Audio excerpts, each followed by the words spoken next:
কিন্তু এই ওবায়দুল কাদের সাহেবকে মনে হয় দেশের অনেক মানুষ খুব মিস করছিলেন, কারণ ওনার কথায় প্রচুর লোক যখন ওনার ক্ষমতায় ছিলেন, প্রচুর মানুষ যখন ওনার কথা শুনে বিমল আনন্দ পেতেন যে এই লোক বলে কি, কিভাবে কথা বলেন, ওনার বাচনভঙ্গি, শব্দ চয়ন সবগুলোই ছিল এক একজনের কাছে এক এক ধরনের মানে বিনোদনের একটা মাধ্যম। সেই ওবায়দুল কাদের সাহেবের আবার একটা মানে আপনার টেলিফোন ইন্টারভিউ ছিল, এটা কোনো ভিডিও ইন্টারভিউ না অডিও ইন্টারভিউ, সেটা শুনলাম। আপনি ওনাকে পছন্দ করেন আর না করেন যাই হোক, কিন্তু ওনার ব্যাপারে কিন্তু আগ্রহটা সবারই আছে যে ভদ্রলোক এখন কি বলে দেখি। এটা এই কারণে যে আরেকটা কারণ ছিল ওই কারণে যে আমরা শুনেছি উনি প্রায় 3 মাস দেশে ছিলেন। এই 3 মাস কোথায় ছিলেন, কিভাবে ছিলেন, কার প্রশ্রয়ে ছিলেন, কার আশ্রয়ে ছিলেন, এগুলো একটু জানার আগ্রহ কিন্তু অনেকের মধ্যে আছে। কিন্তু সে সমস্ত জানার আগ্রহ নিয়েও কিন্তু আমি শুরু করেছিলাম। এই কারণে আরও একটা কারণ ছিল যে ইউটিউবে যখন আমি এই ভিডিওটা পেলাম তখন সেটা শিরোনাম ছিল যে উনি যে বাথরুমে 5 ঘন্টা লুকিয়েছিলেন সেই বিষয়টা উনি শিরোনামে ওখানে দেওয়া হয়েছিল। তাই আমি ভাবলাম যেহেতু বাথরুমে 5 ঘন্টা লুকিয়েছিলেন, পরবর্তী 3 মাস কোথায় ছিলেন সেই প্রসঙ্গটা হয়তো আসতে পারে, বাট আনফর্চুনেটলি ওই প্রসঙ্গে উনি কিছুই বলেননি। যারা ওনাকে আশ্রয় দিয়েছেন, তাদের কাছে রেখেছেন, তাদের জন্য এটা অবশ্যই একটা সুখবর, কারণ তারা কোনো বিপদে পড়বেন না, ওই ব্যাপারে উনি কিছু বলেননি। এখন এই ইন্টারভিউর কিছু কিছু অংশ আমি আপনাদেরকে একটু নিয়ে আলোচনা করতে চাই আপনাদের সঙ্গে। এটা আলোচনা করার এই কারণ, আপনারা বলবেন যে এই দলটা তো কার্যক্রমে নিষিদ্ধ, ওবায়দুল কাদেরের রাজনৈতিক ভবিষ্যৎ কিছু আছে কি না এটা নিয়ে অনেকগুলো সন্দেহ আছে। আমি তো মনে করি ওনাদের আর কোনো চান্স নাই আসলে, মানে এই লেয়ারের যারা ছিলেন, ওনার মতো যারা ছিলেন, এদের আমি মনে করি না বাংলাদেশের রাজনীতিতে এদের আর কোনো সুযোগ আছে। ওনার যে মূল নেতৃত্ব আরও কোনো সুযোগ আছে কিনা আমি বলতে পারবো না, আমার মনে হয় না।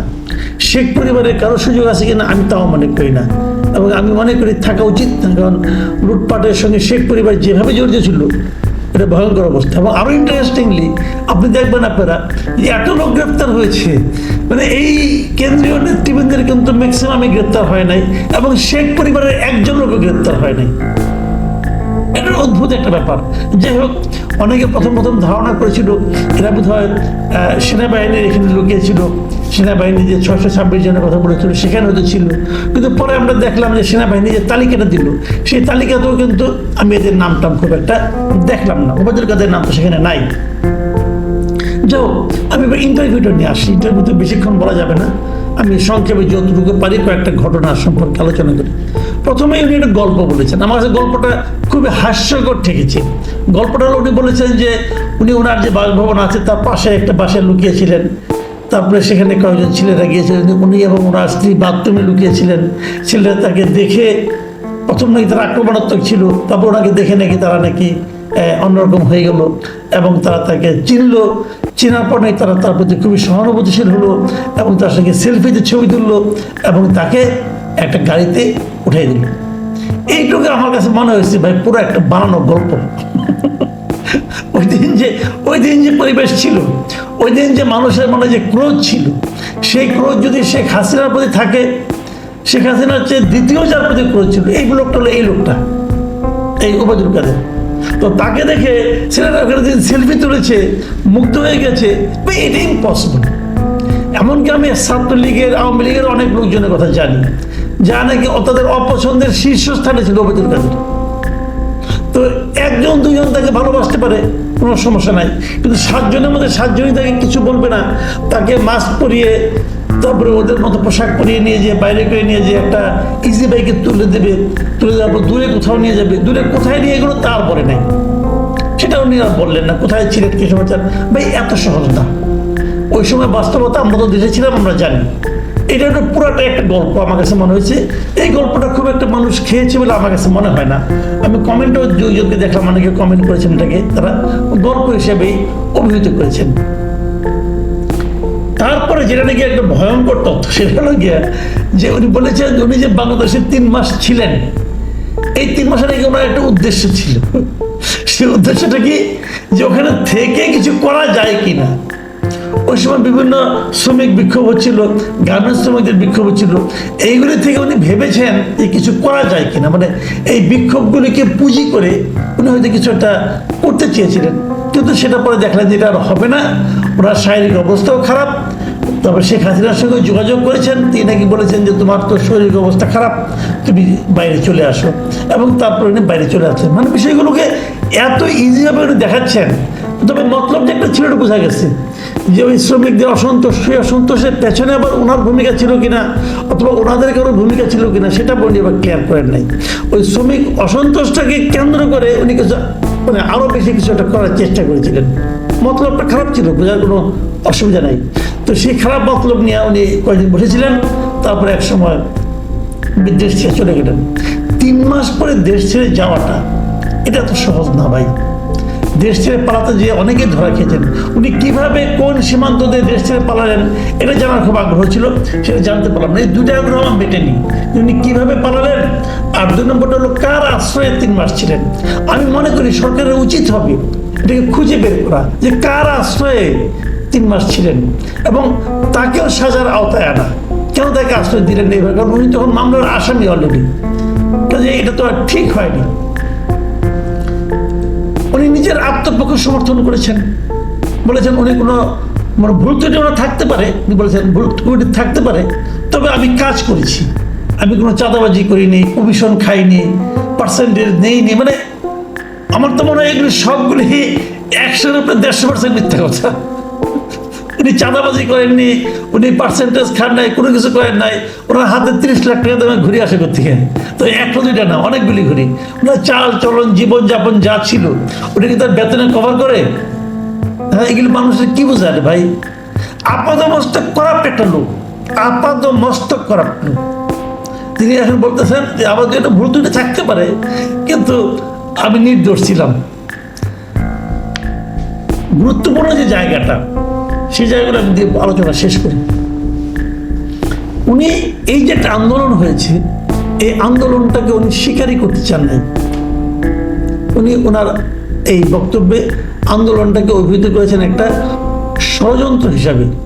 বলছেন এটা ছিল একটা লুটপাটের অভ্যুত্থান, এটা ছিল একটা ষড়যন্ত্র।